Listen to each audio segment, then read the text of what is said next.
Hey everyone, it's Jess with the Tech Teach Grow team, and I'm here with another tech tip of the week. Okay, everyone, we're going to get started with Smart Chips in Google Docs. Smart Chips are a great way to increase your accessibility to persons, places, and things all within Google Docs. So, we're going to get started with our People Chips. When you open a new document, you might see that it's already prompting you to consider some chips and explore what those could look like. But I'm going to start with a meeting chip. You start with a chip with the @ symbol, and I'm going to go meeting, and I'm going to get some meeting notes here and base it on, let's say, my PLCs that's going to be meeting here soon.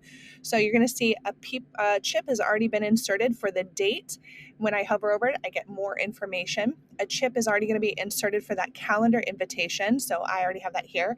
And then that opportunity to link is going to say, go ahead and attach this document to your calendar event. All right, I'm going to go ahead and add some people chips here. So @ and the person's name will allow me a people chip.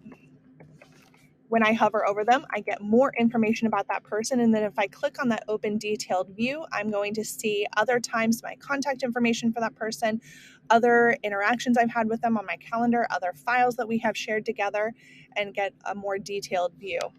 In my notes, I can add other chips and variations, like I want to add a stopwatch. This is a new one. Stopwatch might be an occasion when you hover over it, you might want to time yourself doing a particular activity. Reset that. You also have a timer, and I'm going to say, let's do a 2-minute timer here. Hover over it, you can start that timer and then do a timed activity.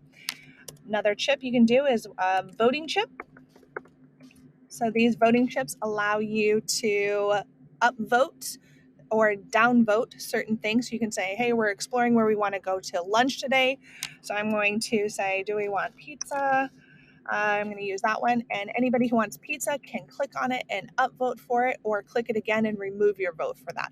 So you can also change your emoji, but you can add multiple chips and say, I want another voting chip for, let's try another lunch item. So maybe somebody wants a salad. So they can vote for a salad or vote for a pizza. So you can use those voting chips as a way to upvote or downvote in your classroom, and especially engaging with students.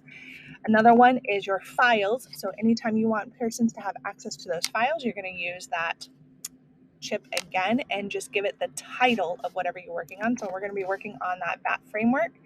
And so I have attached that here. Now everybody has access to that file within this document. Okay.